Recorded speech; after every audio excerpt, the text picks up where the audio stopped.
As well as my visits to Daddy's parents on the farm, I also visited Mummy's parents in the house that Grandpa Brousseau built and where Mummy grew up at 50 Sweetland Avenue in Sandy Hill in Ottawa. Whereas Johnny and I went together to visit Grandpa and Grandpa Maloney, when I visited Granny and Grandpa Brousseau, I usually had them all to myself. Johnny went a few times too, but he usually went by himself, the same as I did. Grandpa came to get me on several occasions for at least a few days, and sometimes for as long as a week. He always gave me a big hug and kiss on the cheek. Grandpa had this trick that I knew was coming. He would kiss us kids on the cheek while blowing through his mustache so that it made a whistling sound. I laughed hysterically every time he did this because it tickled. Grandpa was so cute. He wasn't very tall, so he used to sit on a cushion when he drove his car. Oh, how I loved those times. For the most part, these visits were during my summer holidays. I remember entering the house by way of the back porch located at the right-hand side of their narrow driveway, which was on the left-hand side of the house as you were facing it. From the back porch, there was another door to the right, leading into a very large kitchen. There was a nice box in the porch on the left-hand side. The milkman delivered milk every day, and that is where Granny stored the milk. I remember in the center of the kitchen there was a large table, and behind the table to the left, there were narrow, winding stairway that led up to the room that became mine for as long as I was there. It was a room straight out of a fairy tale with frilly curtains and bedspread, and I loved it. It was so private and cozy. There was a door at the bottom of the stairs and one at the top. As a kid, I had the feeling like it was my own little apartment. There was even a typewriter near the window, a really old typewriter. I remember trying to type on it, although I'm not sure if I was allowed to. The window looked out over the cute little backyard. In the yard was the wooden swing that I loved to swing on with Grandma. The porch, kitchen, and the magical bedroom all had a distinctive, really nice smell that is locked in my memory. Maybe it was the wooden floors or cupboards. I don't know how to explain it. Sort of like a new car smell, but different.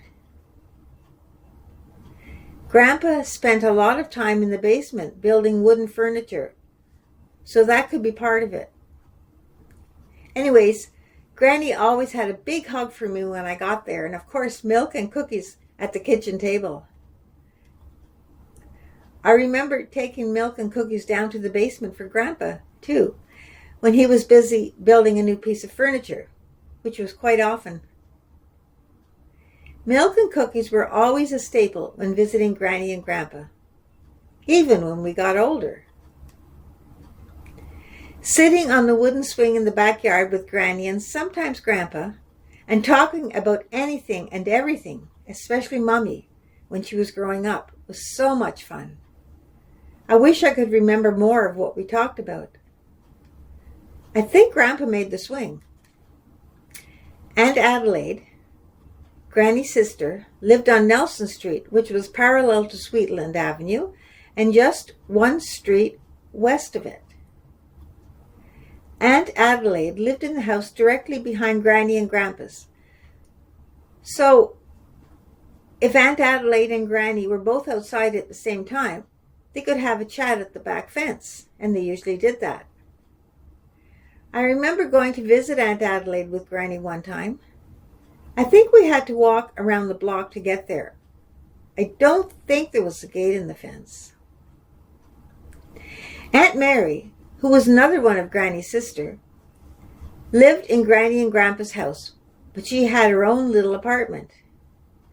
The entrance to her apartment was at the front of the house, whereas Granny and Grandpa's front entrance was to the right and down the little walkway. I used the back door most of the time. The porch at the back had about 4 or 5 steps leading into it. Anyways, my memory is a bit sketchy when it comes to the front of the house, but it seems to me that their front door opened directly into the living room. And I think there was 1 or 2 steps leading up to the front veranda.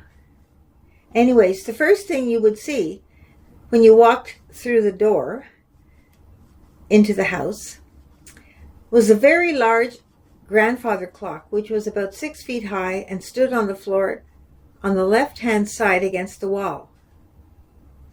Beyond the living room was a hall which led to the kitchen. On the right-hand side of the hall was the entrance to the basement. Granny and Grandpa's bedroom was off of the living room to the left. I remember a window above their door, which I guess you see a lot in older houses. My brother Jimmy tells me that in 1975 he rented an upstairs apartment at 52 Sweetland, in the house where Uncle Yvon grew up. Uncle Yvon married my Aunt Carol, Mummy's youngest sister. Anyways, Jimmy tells me that Aunt Bertha had an apartment there at the same time that he was renting an apartment. He says that Aunt Bertha was a lot of fun and that occasionally they would have a gin and tonic together. I thought that was kind of cute. I miss you, Granny and Grandpa, and I love you both just like I did when I was little, maybe even more. I can't wait to see you again. Hold a spot for me, okay?